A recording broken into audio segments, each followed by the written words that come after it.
Right, mga blocks, no? Ito yung ginawa natin mga mag-aaral. Upuan siya. So, ito yari ito sa angle bar.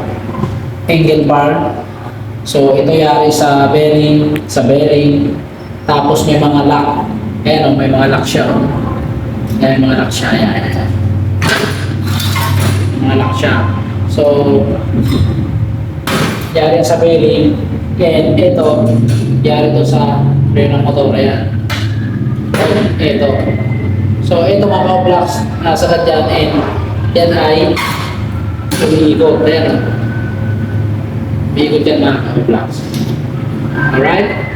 So, tingnan natin kung kasya tayo.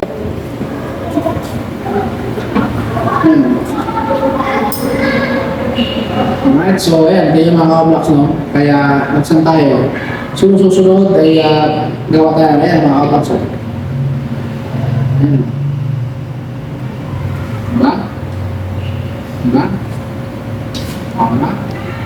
So, sa mga mag-aaral ko ng mga ito, shout out and let's go!